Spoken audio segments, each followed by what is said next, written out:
Muy bien. En esta serie que estamos organizando, que se llaman Pecados Cristianos y la Comunidad de la Cruz, aquellos pecados que casi nunca le prestamos atención, ¿no? Nosotros tenemos un fuerte impacto de hablar siempre sobre los pecados que tienen que ver con las conductas, pero muchas veces nos olvidamos de algunos pecados que la Biblia menciona y que a veces son tan importantes o más importantes que algunos que nos parecen a nosotros importantes en la vida cristiana. Hemos hablado del materialismo, hemos hablado de la lengua, hemos hablado, bueno, ustedes háganme recordar de qué otras cosas estuvimos hablando, pero hoy vamos a estar hablando sobre un tema que me parece muy importante y tiene que ver con la rigidez del pensamiento.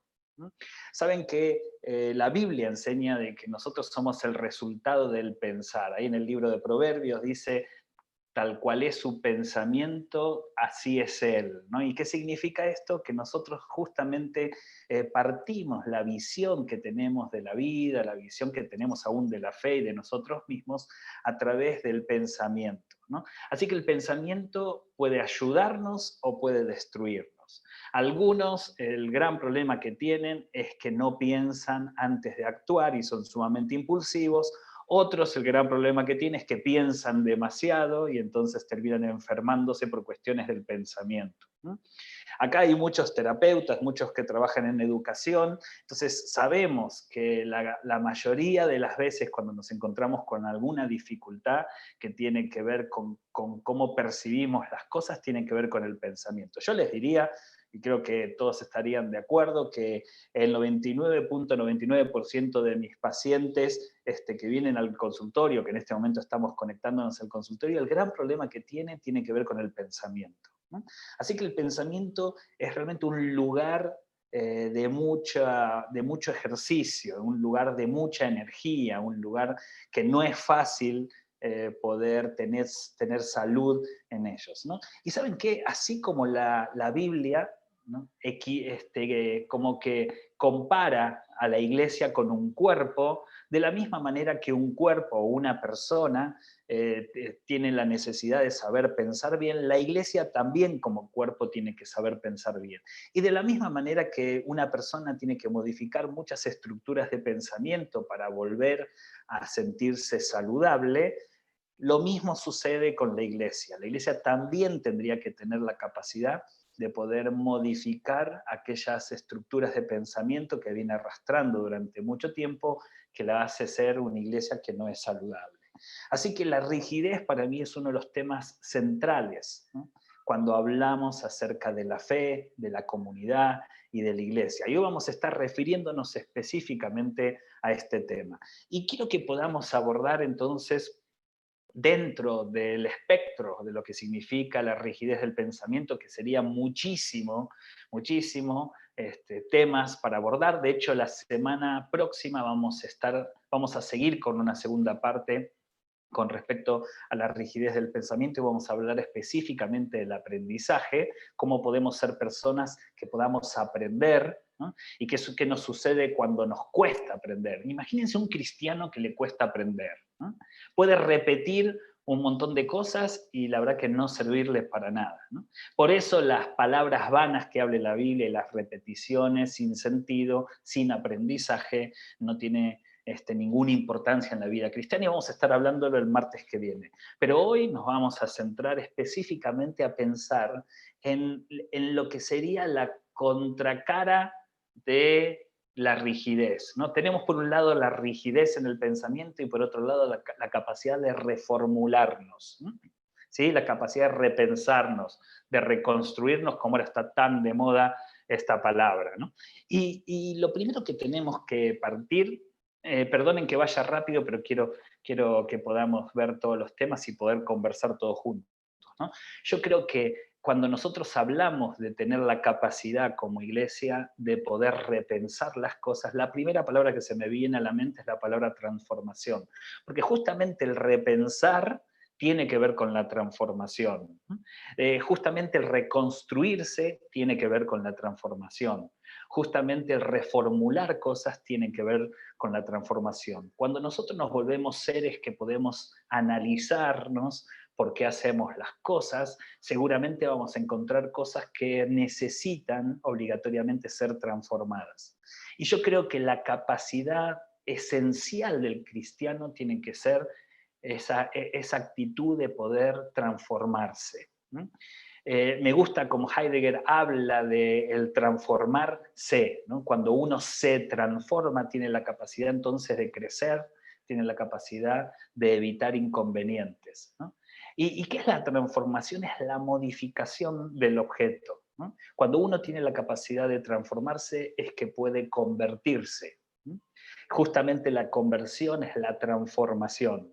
Y cuando nosotros, por ejemplo, leemos en la Biblia que prediquemos el Evangelio, que bauticemos a las personas en el nombre del Señor, todos estos textos que tienen que ver con estas situaciones que vive la iglesia. Dicho sea de paso, dentro de muy poquito vamos a estar hablando sobre el bautismo, porque creo que llegó el momento de poder hacer un encuentro con los que podamos, obviamente que podamos bautizar en el nombre del Señor a aquellos que no están bautizados. Pero el bautismo justamente es transformación, es como la imagen de la transformación, es sumergirnos, despojándonos de lo antiguo y naciendo hacia una nueva naturaleza, ¿no? Eso es transformación pura. Por eso el Evangelio tiene que ver con la transformación. Extrañamente, la Iglesia ha dejado de transformarse hace muchísimos siglos, ¿no? Nosotros tuvimos una gran transformación, una gran reforma allá un poco más de 500 años, y después increíblemente que nosotros somos el resultado de una reforma, somos el resultado de los cristianos evangélicos de una transformación. Ahí detuvimos todas las transformaciones, ¿no? Nos quedamos con pequeñas modificaciones estéticas, pero no llegamos a una transformación profunda. Cuando en realidad sostengo, y vuelvo a repetir, que la transformación es la característica esencial de todo cristiano, que no existe cristiano sin la capacidad de ser transformados, ¿no? Y yo creo, es más, yo creo que la iglesia debería ser, de todas lo existente, debía ser la que más capacidad debiera mostrar acerca de aceptar los cambios. ¿Por qué? Porque la iglesia es pura transformación. Cuando la iglesia deja de transformarse, lo que está impidiendo es que no pueda ser corregida, que no pueda ser moldeada, ¿no? Que no pueda ser guiada nuevamente a lo correcto, ¿no? Yo puse una publicación en estos días que dice que no nos olvidemos que somos solo somos barros en las manos del alfarero, no solo somos barro en las manos de nuestro Señor. Y como barro, el barro para ser moldeado en las manos del alfarero necesita esa capacidad de poder ser transformado, de poder ser manejado por el maestro. Extrañamente la iglesia ha sostenido no una iglesia que puede ser transformada, repensada, modificada, discutida, ¿no? Criticada, como el barro en las manos del alfarero, sino que se ha convertido en mármol, en algo rígido que es muy difícil de moldear. Saben que en realidad el mármol no se moldea, el mármol se rompe, ¿no? Para poder formar otra cosa, ¿no? La iglesia debe ser la que más acepte los cambios, ¿no? Y ojo, que uno dice, ok, pero pará, Adrián, entonces tenemos que cambiar todas las cosas. No, la verdad que no deberíamos poder cambiar todas las cosas. En la medida que la iglesia o la comunidad se vuelva un espacio de reflexión, de modificación, de análisis y de transformaciones, en la medida de que iremos teniendo la capacidad para corregir cosas y cada vez vamos entonces a necesitar menos reforma, ¿no? ¿Por qué? Porque estamos en una constante construcción, ¿no? El credo de Core, en la parte final, dice que somos una comunidad en construcción y aún no sabemos dónde termina esa construcción. ¿Por qué? Porque estamos abiertos a esta posibilidad de repensarnos. Y esto, en lugar de debilitar la Biblia, lo fortalece. ¿Por qué? Porque toda reforma debe estar guiándonos, debe ser un camino al regreso a la palabra de Dios. Cuando pensamos en los profetas del Antiguo Testamento, en la Biblia, el gran objetivo que tenían los profetas era guiar al pueblo a volver a enfocarse en la palabra, en el camino de Dios, en los mandatos de Dios, ¿no? Hoy la iglesia creo que tiene el mismo error y necesita la misma corrección, tener profetas en el sentido más literal bíblico que puedan guiarnos a la palabra. Y para guiarnos a la palabra debemos transformar las cosas que estamos haciendo mal. Por eso yo creo que toda reforma debe llevarnos a la palabra de Dios y obviamente debe llevarnos a poder mostrar el reino de los cielos en nuestras acciones, ¿no? Quiero entonces leerles algunos pasajes bíblicos que tienen que ver con esta historia de que la iglesia, de que el pueblo de Dios y la iglesia necesitó ser transformada. En 1 Samuel 7:3 dice, entonces Samuel habló a toda la casa de Israel. Acá no estaba hablando al mundo, no estaba hablando a los pueblos gentiles, no estaba hablando a las naciones del mundo, estaba hablando específicamente al pueblo de Dios. Entonces Samuel, el profeta, habló a toda la casa de Israel, y es más, si quieren podemos poner así, que vamos a parafrasearlo, que el profeta habló a Cor, habló a la iglesia, ¿está bien? Habló al cristianismo, diciendo, si os volvéis al Señor con todo vuestro corazón, quitad de entre vosotros los dioses extranjeros y las astorets, y dirigid vuestro corazón al Señor, y servidle solo a Él, y Él os librará de las manos de los filisteos, de los enemigos o de las complicaciones, ¿está bien? Si llevamos este pasaje, fíjense cómo el profeta, la vida de hoy, fíjense cómo el profeta lo que pide al pueblo de Israel es un acto de transformación.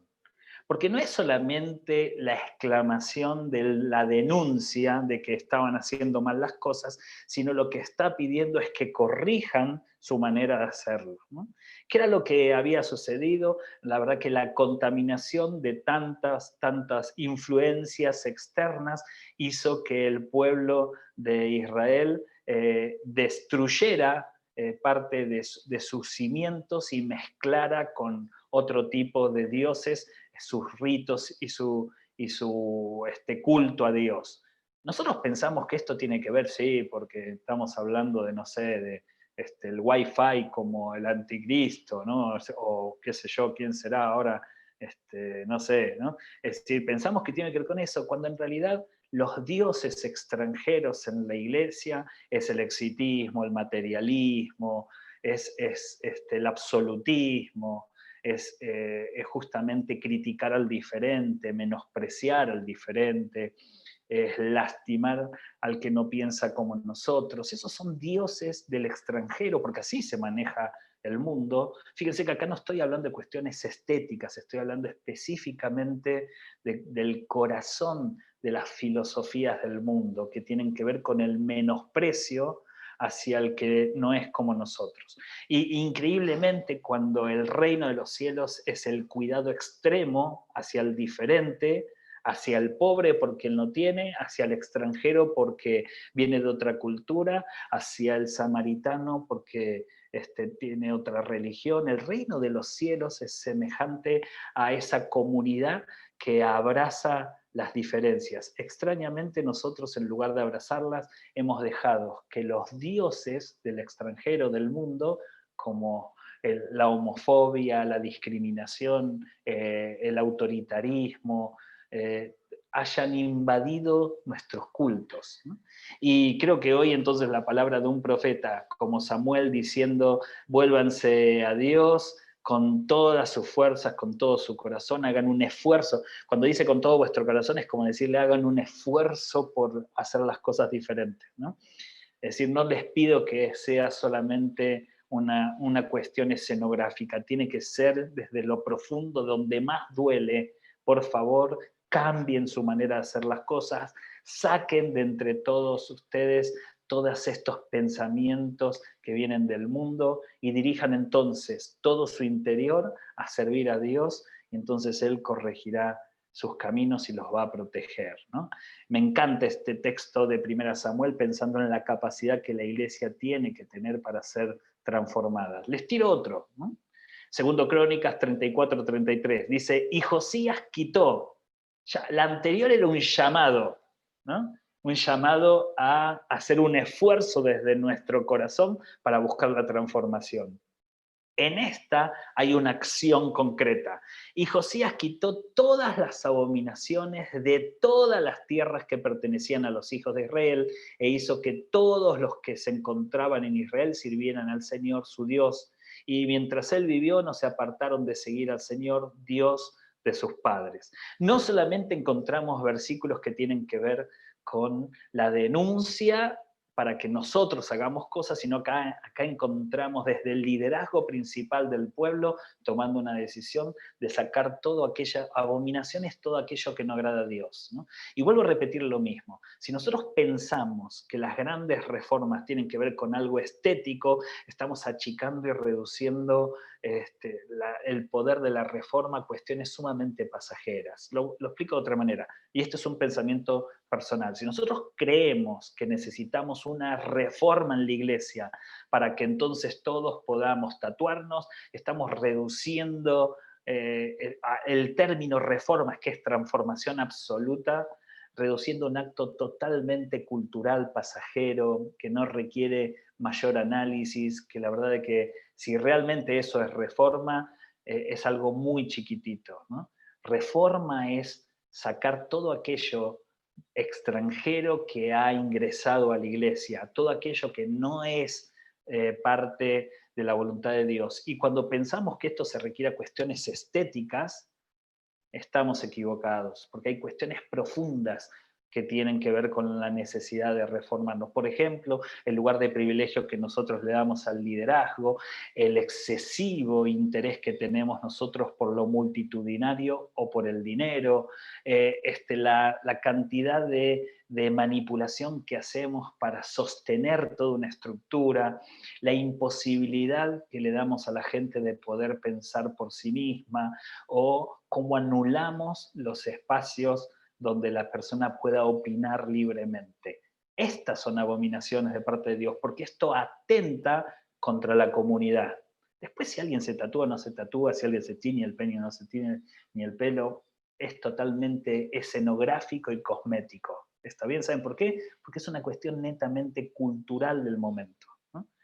Ahora lo que les estoy diciendo es algo que atenta contra la salud espiritual de la comunidad, ¿no? Sigo. La iglesia que se aleja de tener la posibilidad de cambio, la iglesia que se aleja, que no permite la posibilidad de la reforma, que no permite la posibilidad de que podamos hacernos preguntas, ¿no? Se vuelve peligrosa en su propia opinión.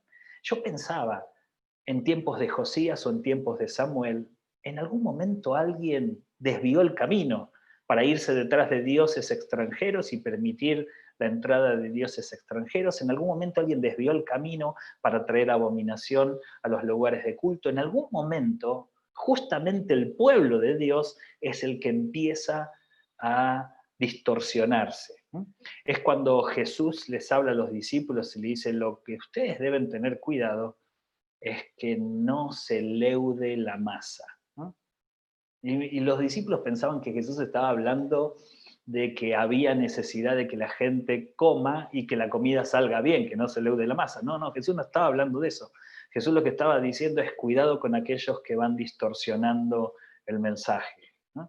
Cuidado con aquellos que te empiezan a distorsionar el objetivo del mensaje. Si el mensaje no va hacia la palabra, no pone a Jesús como el centro y a la comunidad como justamente el lugar donde tiene que ser visible Jesús, si a eso le sumamos pensamientos del mundo y le agregamos entonces jerarquía y le agregamos exitismo y le agregamos esas cosas, nos estamos volviendo peligrosos, porque para sostener la abominación y los dioses extranjeros tengo que destruir la capacidad de pensar en la gente.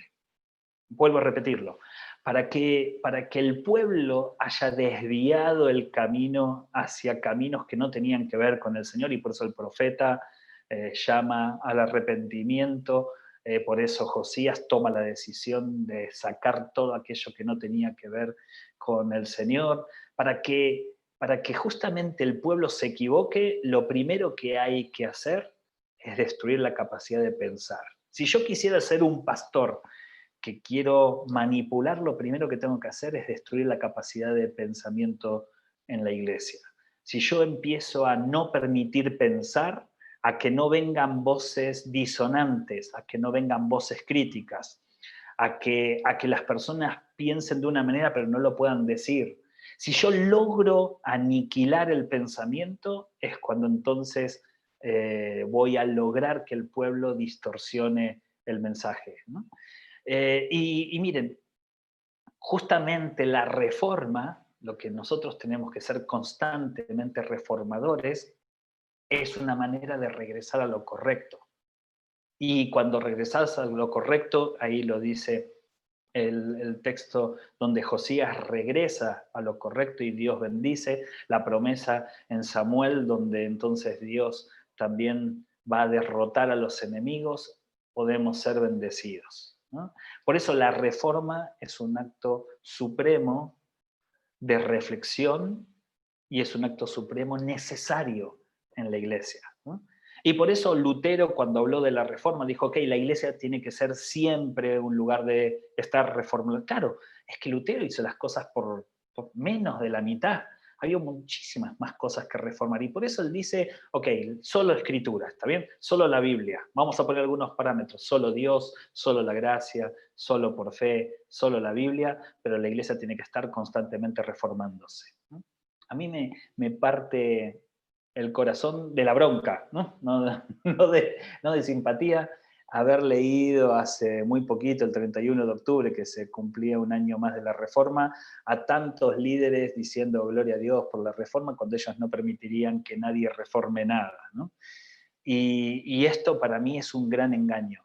La reforma tiene que estar presente en la iglesia. La iglesia tiene que permitir reformas. No va a significar que todo lo que surja tiene que ser aceptado, porque justamente la reforma tiene que tener la capacidad de poder examinarlo todo y retener lo bueno, pero sí tenemos que tener la capacidad de poder decir cosas diferentes, ¿no? Miren lo que dice 1 Pedro 1:13. Por eso dispónganse para actuar con inteligencia.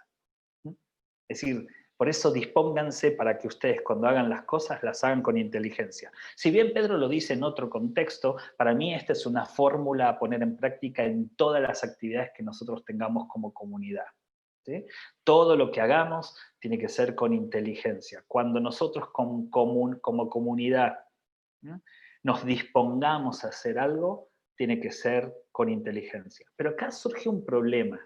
Si la palabra absoluta la tiene el pastor y toda acción de la comunidad tiene que ser una acción inteligente o sabia, dependeríamos específicamente de la inteligencia del pastor, ¿no?, o la de la sabiduría del pastor. Entonces acá entro como, uy, si ustedes están dependiendo de mi sabiduría y mi inteligencia, estamos en el horno realmente, estamos en serios problemas, porque la verdad que yo no creo ser un tipo inteligente, ¿no? Para mí, hay más inteligencia en Corina, mi mamá, hay más inteligencia en Pablo, hay más inteligencia en los comentarios los jueves de Andrés, en los comentarios de Luisa, hay más inteligencia en Laura, hay una suprema inteligencia en Jorge, hay mucha más inteligencia en Lucho, hay más inteligencia en Kate, hay más inteligencia, no, bueno, no me quiero olvidar, hay más inteligencia en la comunidad, en Meli, en Oski, hay un grado de sensatez, de conocimiento, de inteligencia en Sofía, en Amelia, en Dai o David. Es decir, cuando nosotros sumamos las pequeñas inteligencias, es cuando nos podemos nosotros volver una comunidad sabia.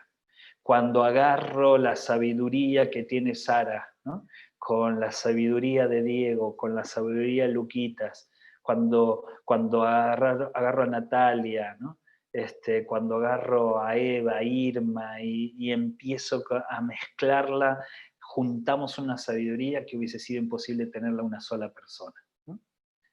Y entonces ahí Sí podemos nosotros decir que quien tiene que estar constantemente siendo alguien que reforme no es una persona, sino es la comunidad.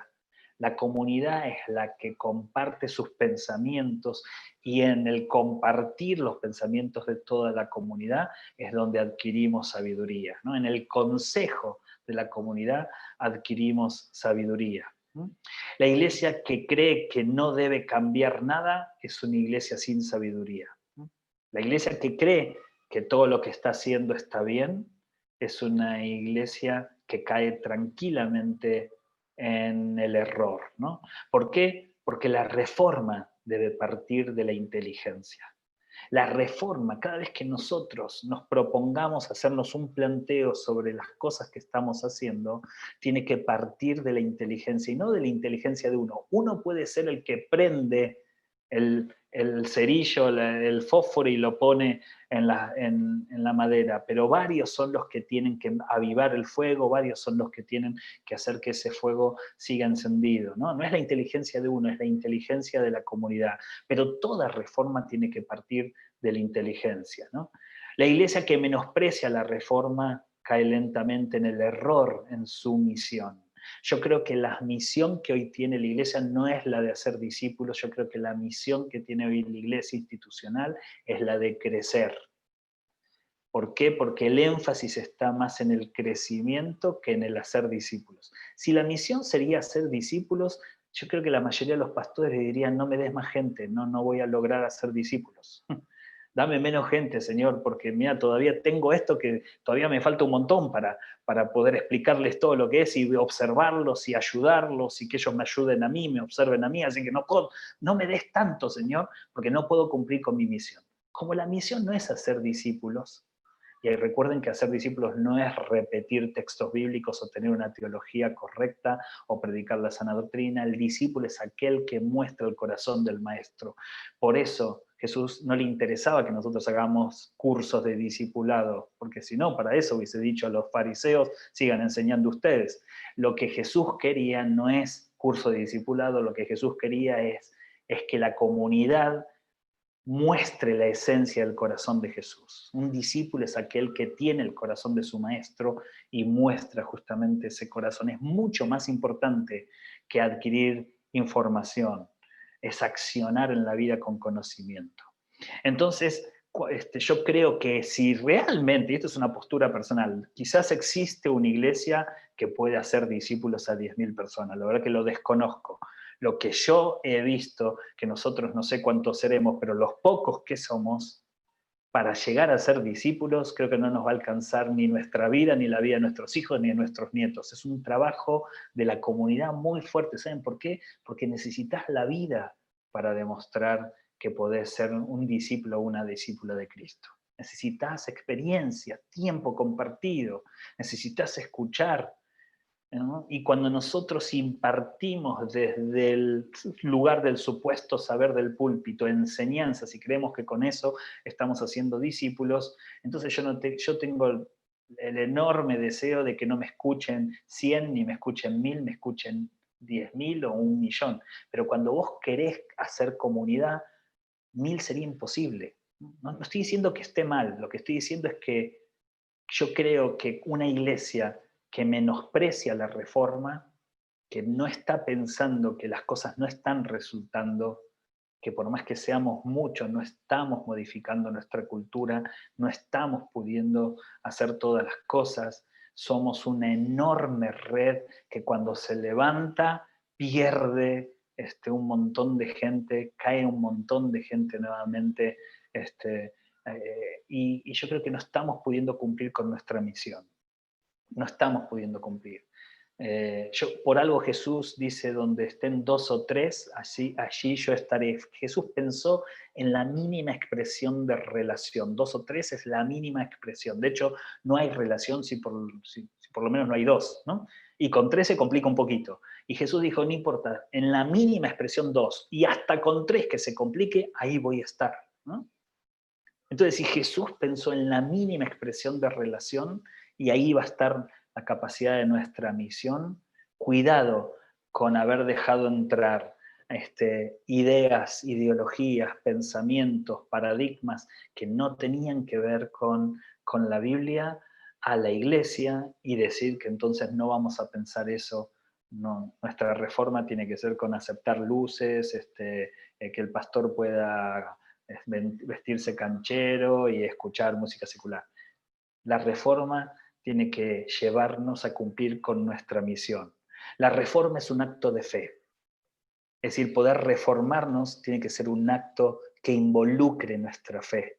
¿Saben por qué? Porque la reforma sí o sí es un acto de riesgo. Es un acto donde yo me arriesgo a pensar diferente, ¿no? Yo conozco a la gran mayoría de los que están en CORE, en algún momento se han sentido con miedo, vergüenza y culpa por pensar diferente. ¿Saben por qué? Porque no hemos sido enseñados que se puede pensar diferente. Pero si nosotros creamos una comunidad donde podemos pensar diferente, y entonces es que se asuma que tiene que ser un acto de fe y que el pensar diferente no tiene que partir de tu propia visión, sino el pensar diferente tiene que ser un acto que te lleve a la palabra, nosotros vamos a sacarle el riesgo, va a ser natural, ¿no? Va a ser sencillo, va a ser de todos los días. Y termino con esto antes de abrir la discusión. Para mí, toda reforma obligatoriamente también tiene que ser un acto de humildad. Es decir, todo reformador es un reformador de Dios porque la reforma no es de él, no es de ella, sino que es de Dios. Y porque la reforma no sirve para él o para ella, sino que sirve para que la comunidad vuelva a lo correcto. Entonces siempre tiene que ser un acto de humildad. Muy bien, abrimos nuestras opiniones. Vamos, ¿qué parte te resonó? ¿Está bien? ¿Sí? ¿Qué parte te llamó la atención de lo que estamos hablando?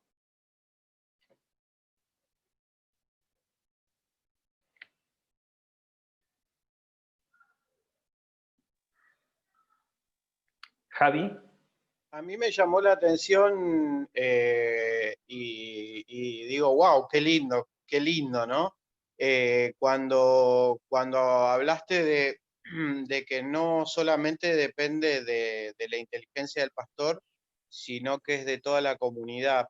Y me hizo ruido en ese sentido, porque me acordé, y voy a compartir esta experiencia con ustedes, que hace un par, yo no sé si lo conté antes en coro, ¿no? Pero si lo conté, lo vuelvo a contar. En la iglesia que estaba en el sur, a un hermano de la iglesia se le había quemado la panadería y no tenía seguro, nada, y la panadería era su fuente de trabajo, ¿no? Y bueno, el pastor lo anunció para aquellos que pudieran ayudarlo, darle una mano al hermano y demás. Y agarré y se me ocurrió a mí algo y lo fui a visitar al pastor a su casa y le digo, ¿por qué no hacemos una ofrenda entre todos, digamos un domingo, y vamos juntando para ayudar al hermano? Y a él se le ocurrió conjuntamente con esa idea poner una caja como de ofrendas en el altar que iba a estar durante un mes y que durante todas las reuniones cada hermano que quisiera voluntariamente iba a poner en esa caja y a fin de mes todo lo que se juntara en esa caja se le iba a dar al hermano para ayudarlo. Y el pastor me dijo, ¿cómo no se me ocurrió? Decía, porque digo, pero la verdad que no se me había ocurrido y qué buena idea, me dice. No digo por tirarme flor a mí, ¿no? Pero me dice, qué buena idea. Y le digo, no, le digo, pastor, somos un equipo, le digo. Y bueno, por eso me hizo ruido ese comentario y me acordé de eso, ¿no?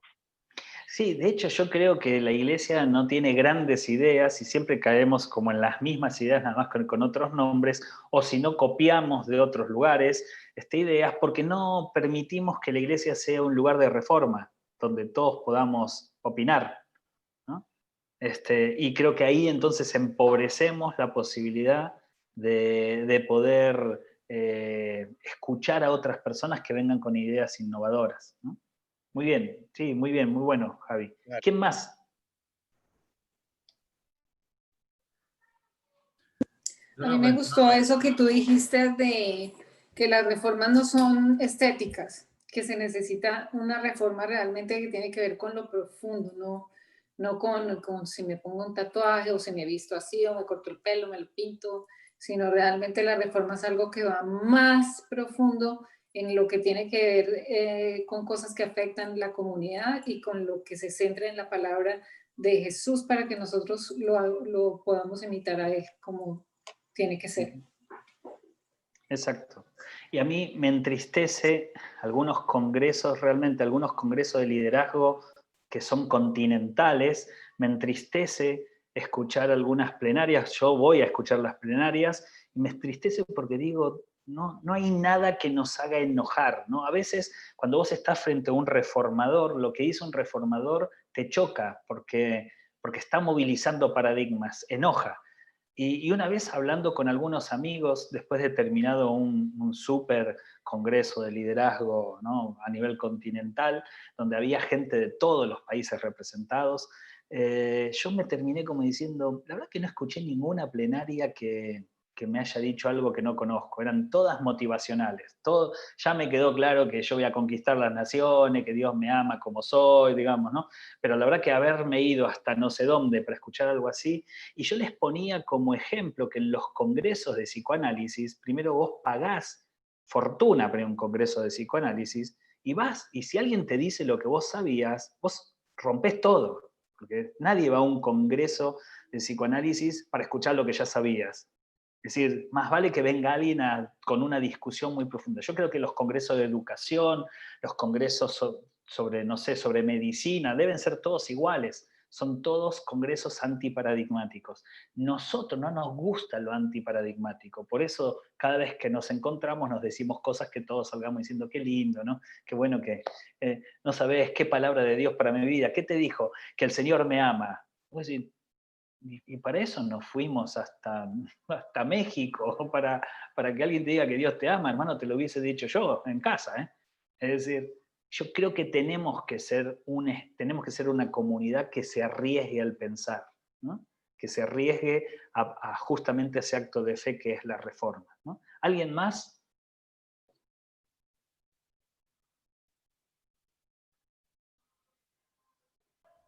Yo, Adri, no puedo evitar siempre relacionar con la educación, ¿no? ¿Por qué será, no? ¿Por qué será? Y no, a principio de año leía un texto con las maestras del colegio, de un profe de la universidad, que él dice, es un capo, el tipo re humilde. Y él habla de eso, dice que no podemos seguir enseñando, él le habla a los educadores, si no tenemos siempre la humildad de seguir aprendiendo.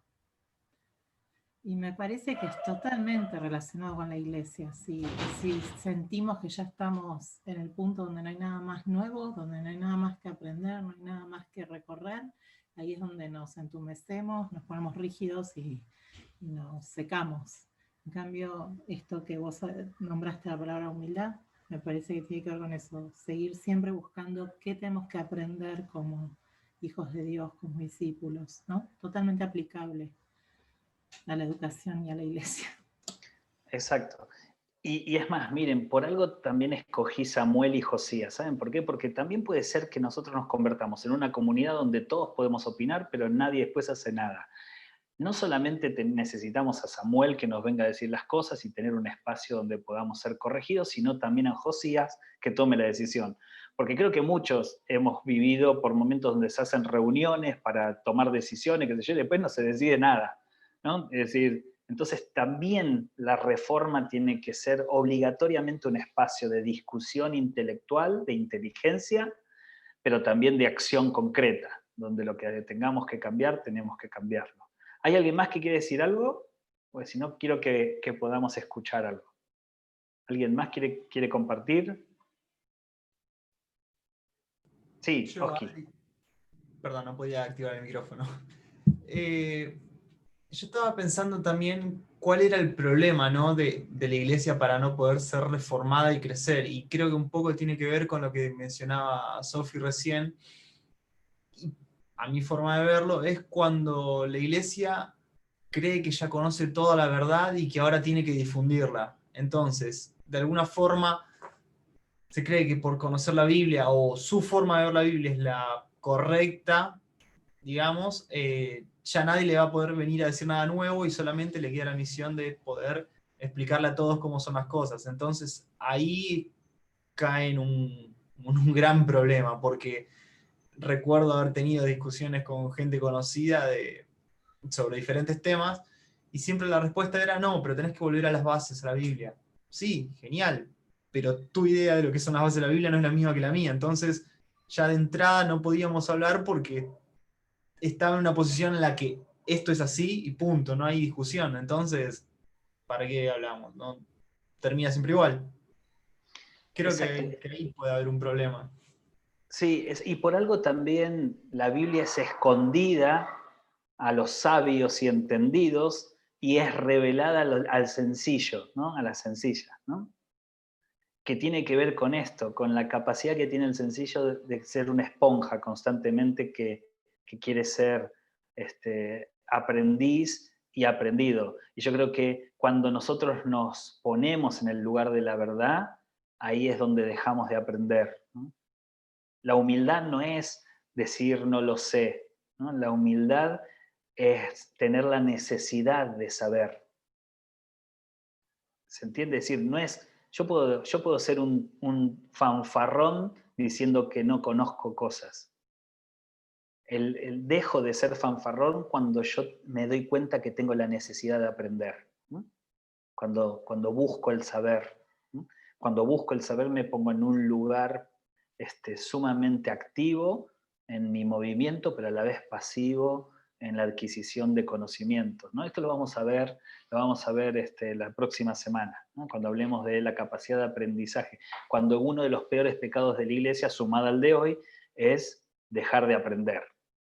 ¿Está bien? ¿Sí? Lo vamos a ver la semana que viene. Pero tiene que ver con esto, ¿no? Que el humilde es el que está en constante necesidad de saber, ¿no? De aprender, ¿no? Muy bien. Quiero que, como para terminar, podamos leer un escrito que para mí es un escrito reformador. ¿Está bien?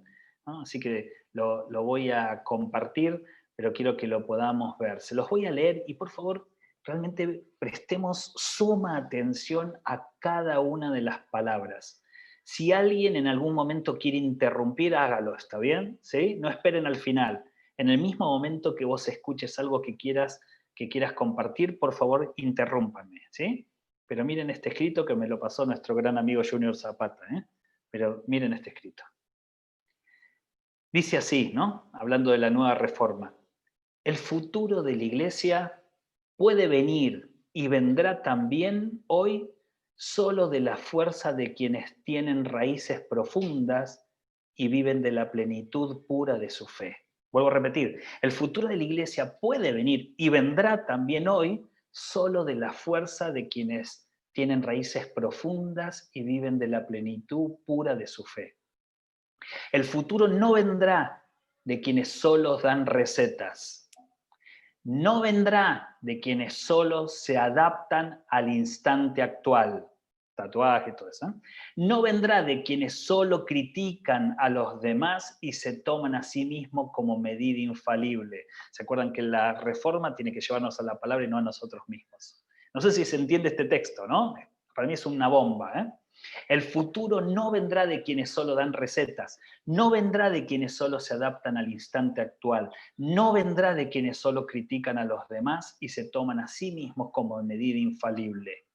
Tampoco vendrá de quienes eligen solo el camino más cómodo, de quienes evitan la pasión de la fe y declaran falso y superado, tiranía y legalismo, todo lo que es exigente para el ser humano, lo que le causa dolor y le obliga a renunciar a sí mismo. Hay una desconexión enorme con el exitismo, el materialismo en la iglesia y con dejar de lado al que no le salen bien las cosas, ¿no? Tampoco vendrá de quienes eligen solo el camino más cómodo, de quienes evitan la pasión de la fe y declaran falso y superado, tiranía y legalismo, todo lo que es exigente para el ser humano, lo que causa dolor y lo obliga a renunciar a sí mismo. Digámoslo de forma positiva, el futuro de la iglesia también en esta ocasión, como siempre, quedará marcado de nuevo con el sello de los santos. Y por lo tanto, los seres humanos que perciben más que las frases que son precisamente modernas. ¿Se entiende? Esto me encanta, ¿no? Es decir, el futuro de la iglesia va a venir por los seres humanos que perciben perciben más que las frases que son precisamente modernas. Por quienes pueden ver más que los otros. Por quienes pueden ver más que los otros. Porque su vida abarca espacios más amplios. Cuando vos sos un reformador o una reformadora, tu vida es un lugar mucho más grande que reducirlo al legalismo, al paradigma de la iglesia, ¿no?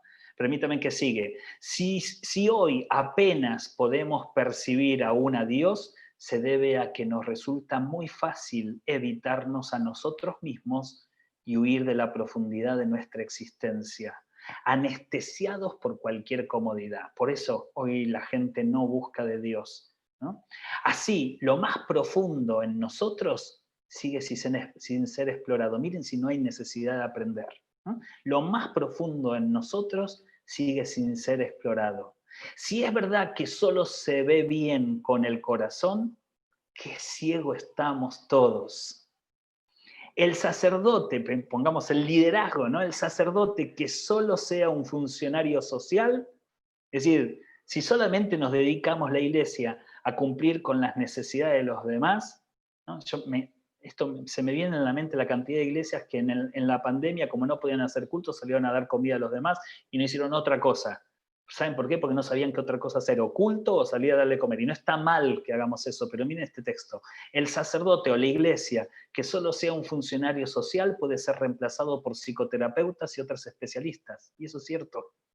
Pero seguirá siendo aún necesario el sacerdote que no es especialista, que no se queda al margen cuando aconseja en el ejercicio de su ministerio, aquel que se relaciona, sino que en nombre de Dios se pone a disposición de los demás, comunidad, y se entrega a ellos en sus tristezas, dándole espacio, en sus alegrías, festejando con Él, en su esperanza y en su angustia, ¿no? Demos un paso más. También en esta ocasión de la crisis de hoy surgirá mañana una iglesia que habrá perdido mucho. Me encanta esto, ¿no? Miren, demos un paso más, pensemos un poquito más profundo. También en esta ocasión, hablando de esto, ¿no? de la necesidad que tenemos de una reforma, de la crisis de hoy, toda la crisis que estamos viviendo, surgirá mañana una iglesia que habrá perdido mucho. La reforma te hace perder, pero te corrige. Se hará pequeña, escucharon bien, ¿eh? La iglesia se hará pequeña, tendrá que empezar todo desde el principio. Ya no podrá llenar mucho de los edificios construidos en una coyuntura más favorable. Uy, lo leo de nuevo.